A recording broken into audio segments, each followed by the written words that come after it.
Boy, have you ever had your stupid mouth get you in trouble? It's like, yeah, how many times this week, right?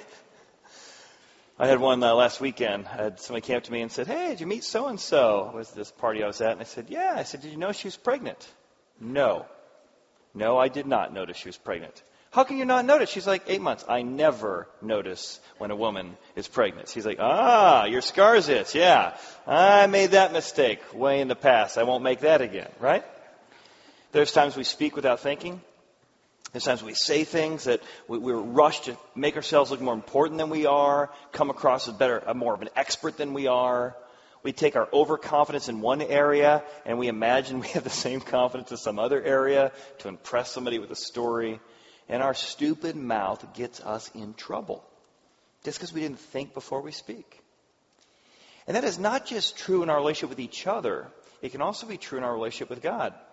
That there's times that we genuinely think that we know better than God how to run the universe, how to run our lives, what is meaningless suffering and what is meaningful suffering.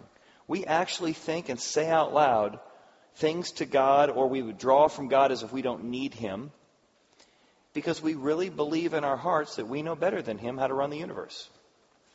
And in our series In the Wild, we've been looking at the story of Job. And Job has about 30 plus chapters of people opening their stupid mouths and saying pretty stupid things to Job. Because Job has been through a hellish year, a hellish day. And his friends come up and they open their stupid mouth and say, you know, Job, the reason you're suffering is probably because you're a bad person.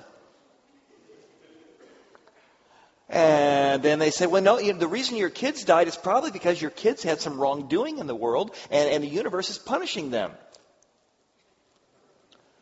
And it's just horrific theology. It's horrible karma applied to his circumstance. And they get themselves in all kinds of trouble with their big, stupid mouth. Now, Job does a little, not as much as his friends. But Job also has some issues where he says, I had to finally put my hand over my mouth in the way I was interacting with God. And the premise here as we get to the end of Job is that in the presence of something great, we stop running our mouth and we learn how to shut our mouth.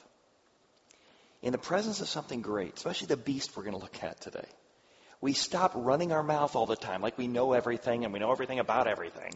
And instead of running our mouth, we're going to learn to maybe shut our mouth, have a little humility, bring a little humility to our interactions with God. That's what Job's going to do. Now, a little philosophy, a little background on this. Up until 1755, in general, human beings, when evil was found in the world from natural disasters, people always struggled with why a good God would allow evil to happen. But in 1755 was the first time a natural disaster hit that the overall thinking of the human population came up with a new idea, a truly new idea, that evil was actually a reason that God didn't exist. Massive earthquake hits in Lisbon, Portugal area. Tens of thousands of people die. Voltaire, as the primary philosopher of the day, says this kind of evil, this kind of devastation, isn't something just to wrestle with. There's a God, we don't understand Him, but we're here to serve Him, which was the primary thinking from 1755 backwards. For the first time, Voltaire says, if there's this kind of evil and suffering, the new opening of our mouth of philosophy, the new way of thinking from the philosophers in Europe at the time, is evil is a reason a good God can't exist. As if suddenly we know better. And just know, prior to 1755, that was not even a thought that evil could disprove God. Now, Job's been wrestling with the idea of how can a good God allow this, but not that a good God doesn't exist. A couple maybe ways to think about this if you've wrestled with the problem of evil. Does evil mean good doesn't exist? Let me give you an illustration. Imagine you're walking around town and you see some people with bad haircuts, right? You all see people with bad haircuts. Oh, you got a bad haircut. Like, I'm not sure what happened. You might want to go back, kind of thing. Now, do bad haircuts mean that barbers don't exist? No, in fact, it might mean you got a bad haircut from a barber. It might mean you need a barber, but a bad haircut, unkept, uncombed, doesn't mean barbers don't exist. It means you need some more barber over there. You need to visit maybe a little more God in that area of your life. My brother was kind of crazy. My brother loved crazy haircuts, and my parents were always trying to manage all kinds of crazy things with him. They eventually decided haircuts is not a battle we're going to fight. So my brother had a reverse Mr. T mohawk. Not here and here. And he was proud of this look. Now, was that an indication of unloving, uncaring parents?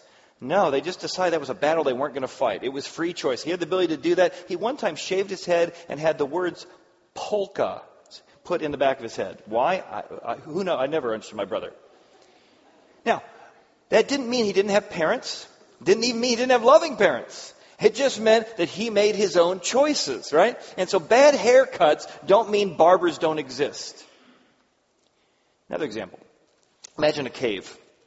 So a group of cave dwellers, their whole life, their whole existence, they've lived in a cave. The whole civilization. 58 degrees in there. Nice and cool. And one day, a person from the outside stumbles into the cave, goes deep, deep back into the civilization. And when they get there, they come across the cave dwellers, living at 58 degrees. And they say, oh my goodness, you've lived here your whole life? Yes, we've lived here our whole life. It's better outside. There's no such thing as outside. Yeah, there is. In fact, outside there's light. There's no such thing as light. Yeah, there is. No, there isn't. In fact, did you know that there's a giant fireball in the sky that warms all of the earth? Millions of degrees, coming across the universe. And it keeps outside. It can get up to 70, 80, 90, even 100 degrees. No, it doesn't. There's no such thing as a giant fireball in the sky, light all around. Well, one of them decides that you coax them out of the cave. They're going to go prove you wrong. So they come out. They say, we have never needed a fireball. We've been fine without the fireball. We've never needed light. As they stumble out, they come across the sun. And, oh my goodness, I can't even see it so bright. They couldn't even imagine something like this. And what they discover is not just a sun and not just light that's giving 70, 80, 90 degree weather. But their 58 degree weather in the cave was dependent upon that sun they'd never seen. Right? It wouldn't be 58 degrees in the cave if we had a cold, dark, and blown up sun. Right? So even if you don't say, I haven't had a lot of experience with God, I don't feel like I need God, I've never come across a need for God, I don't believe in God, there's what's called common grace. That there are certain aspects that God has warmed your life, provided good things in your life, marriage and family and talents. You are being warmed by a God, whether you've got a relationship with Him or not. And He's calling you out of the cave, the common grace, to experience the other gifts He has for you, even as you wrestle with good and evil. So just because you've never seen God doesn't mean He doesn't exist. Just because you've got a bad haircut doesn't mean that God doesn't exist. It might mean you need more of God's love in that area, more of God's comfort in that area. And yet when we sort of step back from all that and say, no, evil means God doesn't exist, and we open our mouth, we presume we know better than God what He can and can't do. So what are some ways practically God's going to teach Job in the presence of something great? How can I stop running my mouth about knowing everything and learn how to shut it? Well, three things, three aspects. And I think this is going to help us keep our foot out of our mouth, especially in relationship with God. And He does that by introducing Job to this giant beast called the behemoth. And I think that's really the first point, is when I'm in the presence of something great, I start shutting my mouth. Right? Have you ever come to a place where suddenly you're sort of talking along and you come across a great piece of artwork and you're like, wow. And you're sort of talking and chatting, but you're like suddenly in awe of this great thing. I went to Hawaii for my 10-year anniversary. And when I did, this guy said, oh, no, listen, this isn't on the map, but I've lived here my whole life. You're going to think I'm crazy, but there's this beautiful view of Hawaii you don't want to miss. So he says, we drove in this car. He says, you're going to get to this little bitty town on the edge of Oahu, and you're going to turn right, look like you're going into a subdivision. That's exactly what it felt like. You're going to go 2 streets to a stop sign, turn left. You're going to go about 10 feet, and there's going to be a house there, and you're going to still think I'm crazy. You're going to turn right. You're going to go like 10 feet, and it's going to be the best view you've ever seen. And so we're in the car, and there's 4 of us. It's Beth and I and 2 friends of ours. And we are getting increasingly sarcastic. We're in this podunk little town, like, oh yeah, it's the best view of Hawaii right here. Yeah, we're basically driving through Newtown. Like, oh, that's what it felt like. Oh, we're turning in, it's a subdivision. Here we are in Ivy Hills. You know, it's not a bad neighborhood, but it's not the best view of Hawaii. And so we're just here, oh, don't worry guys, stop sign. 20 more seconds, it's going to be the best view we've ever seen. We're laughing and cutting on. 10 seconds, turn left. There's the house. Yep. Okay guys, 3 seconds. We're all going to be quiet. Get ready guys, 3 seconds. 1, 2, 3, and all of us shut our mouth, and it was the most beautiful sight. More than 360-degree view of sunset. Gigantic 3-story rock with a hole in it, water shooting through it in the middle. It was gorgeous. In the presence of something great, we shut our mouth. Wow. Wow. In the same way you do that with a piece of art or a beautiful sunset, God brings Job in the presence of this massive animal called the behemoth. He says, when you're in the presence of something great, like an animal, you're going to shut your mouth. You're going to have a sense of humility. Here's what he says about the behemoth. He says, the behemoth, behold Job the behemoth, which I made along with you. He eats grass like an ox. Now, it's not a hippo, you'll find in a second. The closest we have today is a hippo. It's a cross between maybe a hippo or an alligator or an extinct animal. We don't know what it is. Whatever it is, it's massive. It's the behemoth. He eats grass like an ox. His strength is in his hips, massive hip muscles. His power is in his stomach muscles.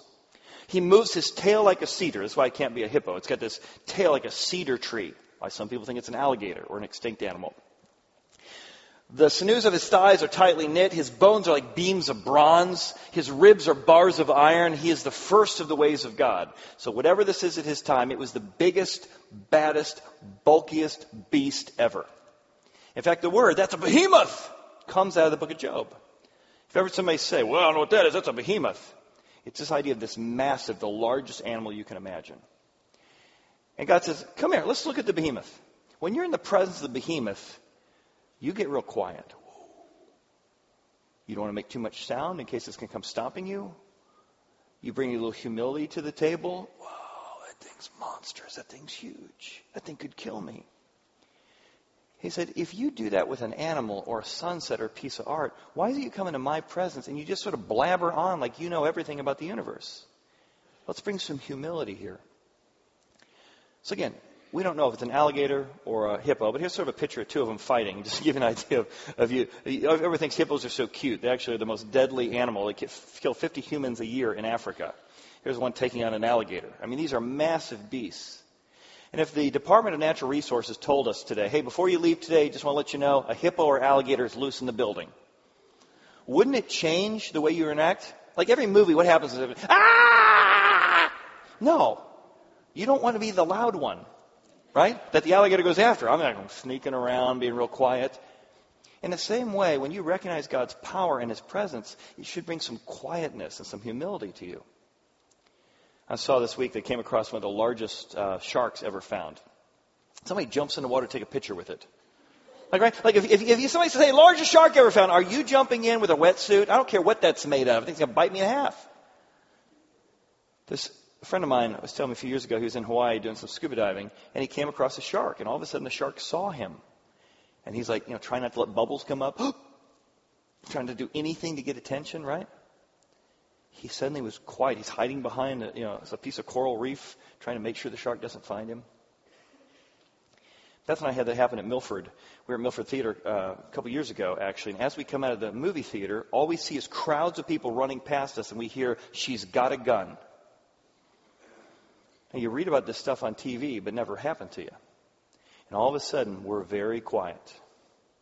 We're trying to assess the situation. We're moving along the walls, trying to figure out where, who it ever is. We make our way out. We're just about to go to the front door, and people are still taking tickets. I said, hey, what's going on? The person giving tickets is like, we heard there's somebody with a gun in one of the theaters. I'm like, why are you here? And so we snuck out. We're quietly looking, assessing the thing. We get in our car. We called the police and came out the next couple of days that it was actually an undercover police officer who had dropped their gun, and it wasn't. But, man, I remember in the presence of danger suddenly getting very quiet, very contemplative, very aware. Imagine if you're an investment person and you're giving a presentation on how to do investments, and you're suddenly speaking, and you're an expert, and you've researched, and you're all prepared. And as you're about to give the presentation, you notice Warren Buffett comes in the back seat and sits down. You're like, Ooh. Now, it doesn't mean you weren't prepared, doesn't mean that you don't have good things to say, but just the presence of somebody who might be an industry leader brings some humility to what you say, doesn't it? So what does it mean for you and I to, instead of running our mouth, run into God's arms? See, I want to run into your arms. And I want to say, I don't understand exactly what's happening. I don't like a lot of things that are happening, but I just want to run into your arms. Zig Ziglar tells the story of Bill McCarthy. Bill McCarthy was a clinical psychologist who was an expert in his field. And yet he started going through a time of depression in his own life. And he would typically be able to do it to himself what he'd done to many other people, talk himself out of it. But he found his life was more ebbing than flowing. And he just could not get himself out of these thoughts. He couldn't get himself out of this brokenness that was happening in his life. And as he was doing that, he just got more and more frustrated that he couldn't snap himself out of it. He didn't really like self-help books. He saw them as far inferior to educational academic books, but he was desperate. He picked up Zig Ziglar's book, Meet You at the Top, and immediately he thought, this new age hippie named like Zig Ziglar. Found out later he just was kind of a guy who looked just like him, and so he's like, well, I guess I'll read it. As he read the book, he was struck that he felt like he was talking to a friend.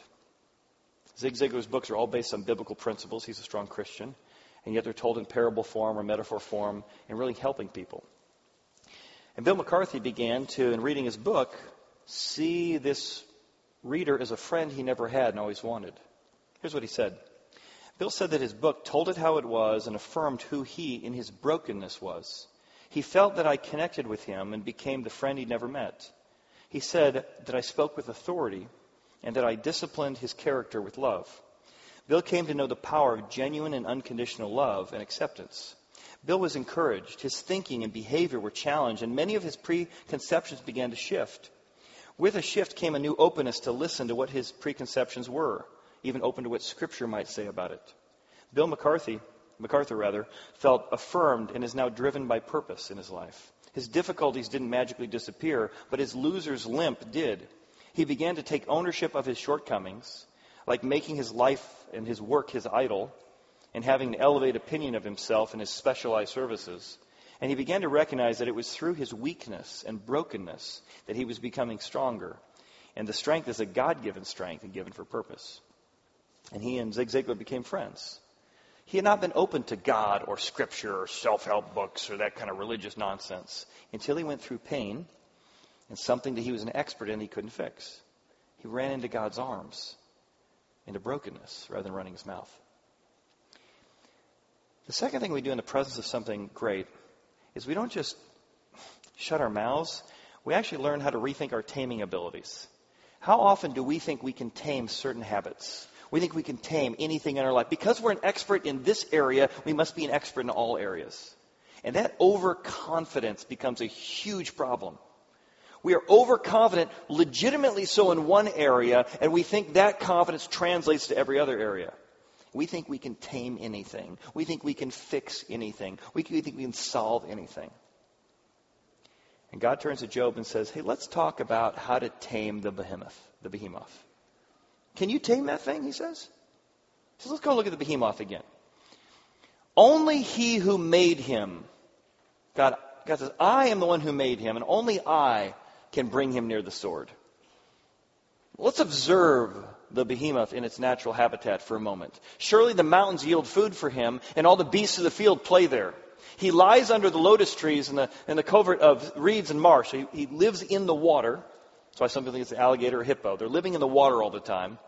And yet, they're so massive, obviously bigger than the hippo or the alligator, whatever this creature is, because while it's in the reeds and marsh, the lotus trees cover him with their shade. The willows by the brook surround him. Indeed, the river can rage. It can be like overflowing, water flowing everywhere. It doesn't even move him. He's not disturbed by a raging river. He is confident, though the Jordan River gushes into his mouth, though he takes it in his eyes or pierces his nose with a snare, you can't tame the behemoth. And many of us in our industries, we are lion tamers. But we've got to come to the humility of realizing we're not life tamers. And life is a lot more difficult than a lion. And we might have certain habits in our life, things that we think we can manage, that people don't know about, think we can sort of keep in check because of how talented and smart and clever we are. We can hide that bank account and hide that relationship, and we deserve this. And it's okay because I'm taming it. I've got it taken care of. No one's going to find out about it. It's not going to get too big. It's not going to hurt anybody. I'm only hurting myself. We think we can tame these things. And then we think we can tame God. God, you do my bidding. You owe me. We're the tamers. And part of his encounter with the behemoth is God saying, you need to rethink your taming abilities. You are way overconfident in thinking you can tame me or tame life or tame these habits. I was with a family recently, and we were going through kind of a family crisis situation, and somebody who in the past had been very, very self-reliant, had an expert in everything, and everything had blown up around him. And as we're having this discussion, what struck me most was the sense of reliance and humility. Listen, I don't know how we're going to solve this, but I'm here to walk through the mess with you. Listen, I don't know how we're going to solve this, but I care, and I want to just help us try and figure it out. There was such a unique humility. High-powered, high-caliber person, but through the pain of life had started to say, we got to depend on God to do this because we tried it our way and it didn't work. I don't know how many of you watch any of the shows, the automobile shows on Amazon, but my son loves all of them. Recently, they did a show where they went down to Colombia. And they found that the drug lord, Pablo Escobar, who's running this massive drug empire, he decided what he really needed in Colombia was a personal zoo.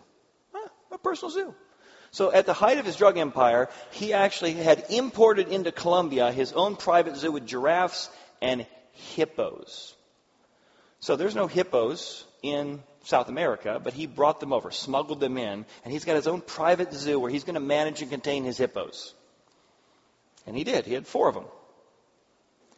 And then, as his empire came crumbling down, people didn't necessarily take care of or manage or keep the doors shut on the hippo cages, and there's now hippos going wild all over Colombia. They now estimate there's somewhere between 40 to 50. They're considered one of the most dangerous animals in Africa, killing 50 humans a year. And now, with no natural predators in Colombia, they are killing people off by the dozens. And here's somebody who thought he could contain for his own private use, just a hippo, they're only 1 to 3 tons, what's a big deal, they look so cute. Look at Fiona, she's wonderful, just don't let her bite you in half. And I'm telling you, we do the same thing. We've got some private habit, we've got our own little hippo, it's fine, not a big deal, nobody will find out, just a secret. And we can manage it for a while. And so it creates the delusion that we're pretty good at managing our habits and our secrets but eventually that habit gets away from us. It's a drug habit. It's an alcohol habit. It's not just something you enjoy doing. It's something you have to do. And those hippos take over your whole life. And you finally come to the place you're saying, wow, I thought I could manage anything, but I can't manage this. God, I need something bigger than me and bigger than my hippo and bigger than my secrets and bigger than my brokenness. God, help. And God said, only I can tame the behemoth. He goes on to the next chapter, introduces Job to another beast called the Leviathan. And the Leviathan, he says, same thing. Can you tame the Leviathan? Can you draw out Leviathan with a hook? You want to stick a hook in his mouth? You want to snare his tongue with a line that you can lower? Can you put a reed through his nose or pierce his jaw with a hook? His point's the same. You think you can tame things that are untamable. And then those things get loose in your life and create havoc, all because you didn't have a tamer, a life tamer like me, to help you in your brokenness, to help you with your pride and arrogant overconfidence. When you come to the presence of something great, 1, you start getting enough humility to shut your mouth. But 2, you start rethinking your taming abilities. I need a power source bigger than me to tame this stuff. And lastly, in the presence of something great, sometimes your silence is better than your words. One of the themes of the book of Job is exactly that. In the presence of something great, our silence is better than our words. Let me go back to the beginning of the book of Job. In the beginning of the book of Job, Job has had this horrific day, and his friends show up. And his friends show up, and the first chapter we interact with his friends, they are geniuses. The Bible affirms their genius. In fact, the Jewish community has a phrase for what they do. Job has just lost his business. He's just lost his children. He's got health problems. And his friends show up, and here's what happens. The three friends show up. Three friends heard all the adversity had come upon him. Each one came from his own place. They traveled to where they were. Eliphaz and Bildad and Zophar. They made an appointment together to come and mourn with him. Job, I can't imagine a day like that. Job, I don't even have the words. And they would mourn with him and comfort him. So they sat down with him on the ground 7 days and 7 nights. And during those 7 days, no one spoke a word to him, for they saw his grief was that bad. The Jewish community calls this the sitting sevens. When somebody is in grief, has lost someone, has a horrible relationship challenge going on with a child, and you know what to say, just be with them. And your silence and your presence will speak volumes. And they are geniuses when they are silent. Oh, Job, man, I'm here. I had a friend whose wife was going through cancer several years ago here at the church. And I had friends from Atlanta that flew up. They said, well, we don't really want anybody here. They flew up. And my friend's wife said, I'm just going to sit with you and hold your hand in the hospital. You don't have to talk. I'm just going to be here. She talked about how important that was to her. That someone was just there for her. If you're a guy that just feels so unproductive, that feels like such a waste of time. But the sitting sevens is sometimes in the presence of something great that's bigger than you, like cancer, something that's bigger than you, like tragedy, like the loss of a child, a rebellious daughter. Sometimes just sitting in silence with somebody is better than words. Because in their silence, they're geniuses. Fast forward, the minute they speak, they're complete morons. The next 30 chapters, they begin to, instead of being silent, tell Job exactly why he's suffering. It's his fault. It's his kid's fault. It must be something he did, years ago. And they begin, for 30 chapters, the book of Job is all them opening their stupid mouth in the presence of something great like tragedy and telling Job how God works or how God doesn't work or how life works. We get to the end of all their pontification and all of their blabbering.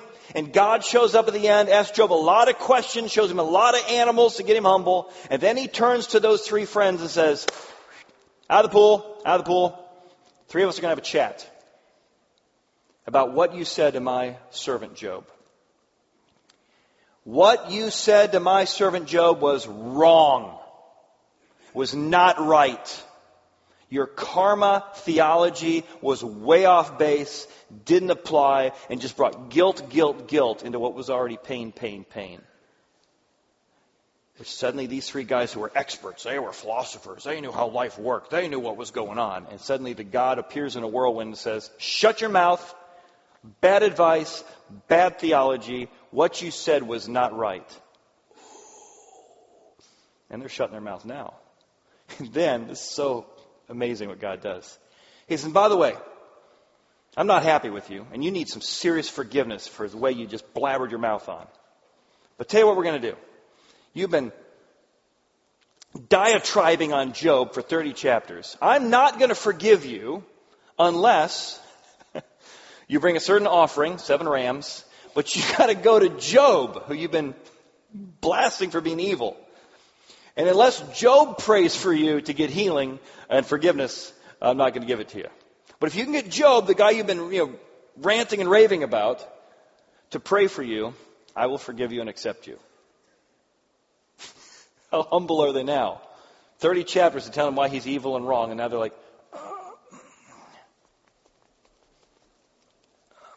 hey Job, could you pray for me? It turns out I'm wrong, and that's why I need your forgiveness. Right? Talk about humility, eating humble pie. And Job prays for them. This suffering servant who's been through all kinds of things he didn't deserve prays for those who have piled onto his problems and offers them forgiveness. That's why the ultimate Job is Jesus in the New Testament. He's the ultimate suffering servant who was crucified and crown of thorns placed upon his head, beard ripped out, unrecognizably beaten on a scourging post. And people yelled at him, "Save yourself if you are the Christ!" They just mock him on. The King of the Jews, let's put a sign over his head. And yet this suffering servant that endured all this pain he didn't deserve is the one who prays for us on the cross and says, "Father, forgive them, for they know not what they do." The ultimate Job is the ultimate suffering servant, Jesus, who says, despite you opening your stupid mouth, despite you thinking you know more than God, despite the fact that you can tame all these things in your life and they sort of go berserk and cause problems, I'm here to let you know God still wants a relationship with you. God wants to be near you. God wants to help you. And whether you're at the high point like Job was at the beginning of his life, the low point when he lost everything, or the high point at the end when God restored it, God says, I want you to come to the place that you can say to me, God, use the pain or the pleasure in my life to make me a believer. To make me a believer that you are in control. Use the pain in my life to remind me that I'm broken and need you to tame the things I can't tame. Use the pain in my life to draw comfort from you when I need comfort. Wisdom from you when I thought I knew it all. God, use the pain and the pleasure in my life to give you credit, not myself. Make me a believer that you can use this not as meaningless suffering, but meaningful suffering. And maybe as you've gone through this series, you've wrestled with a lot of these animals we've looked at. And you've seen yourself in Job from the different animals, different aspects of that. And maybe today's the day you want to say, God, I don't like the pain I'm in. I wish I wasn't in it. You don't have to give up that. We're not masochists. We're not stoics either. But to say, God, I do want you to use my successes to make me a believer that you're the giver of all good gifts. And God, use my pain to teach me what comfort and perseverance looks like. So before we do this final song, let me give you a chance to do that. You want to bow your heads and I'll just pray over you if you want. God, there's a lot of pain represented here in this room.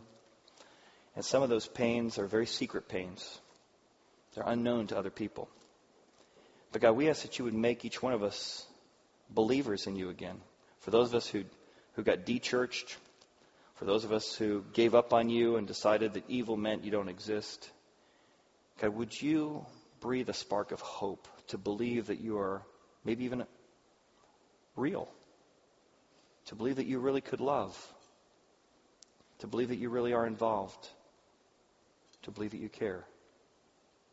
And maybe you want in the quietness of your own heart to say that. Just say, God, use my pain and use my pleasure to make me a believer today. I ask the suffering servant to offer me forgiveness and acceptance. In Jesus' name. You know, one of the most powerful things that Christianity did that overcame the Greek and Roman Empire, according to Polycarp and Ignatius as they were writing. The Greeks and Romans said, you will know a superior philosophy. The best philosophy is that prepares you to take on life. And Polycarp noted, and so did Ignatius, that when the plagues began to hit early on in the first couple centuries, there were plagues and people were dying all over the place, thousands of them. But the Christians, the Christian nurses and the Christian doctors, who had the means to run out of the areas of plague like everyone else was doing, the Christian ones stayed in the community near the sick and dying because they didn't fear death. They knew Jesus had defeated death for them. So they were willing to give their life for others, to take on suffering, to take on risk, to take on difficulty. And the Roman Greek Empire began to find this new family of Christians. And the Greek and Romans began to say, listen, I don't know if I believe in the whole resurrected God thing, but when I see the way they use pain to become more courageous, I'm interested in that. Polycarp said the same thing in his writing. He said Christians had the ability to, even when they were burned at the stake, thrown into lions, they could suffer better than others. Why? Because they didn't like death, but they also knew death had been defeated. And Christianity began to transform the historical world of the Greeks and Romans because embedded in the book of Job and embedded in the message of Christianity is that God can use evil, even an evil cross crucifixion, and bring about good from it. And even though death, the worst life can do to you, is not the end, it's the beginning of a whole new life. And that message was one of hope, that you can trust God wherever you are, whatever you face, to say, God, whatever I'm facing, make me a believer and use my brokenness to your glory and your credit. Let's listen together. As we wrap up our In the Wild series, we hope you enjoyed the series and how looking at this incredible life journey of Job and how God taught him and spoke to him through these amazing creations of each of these individual animals. We hope that you can learn to be a believer or explore being a believer and trusting that in the midst of pain, struggles, brokenness, and failure, that you can be a believer and trust as I'm a believer and I trust that God is right there with you. We hope you've enjoyed the series. If you'd like to learn more about Horizon, you feel free to stop at the third door on the left in the hearth room and see somebody and say hello. We hope you enjoyed the series and have a great afternoon.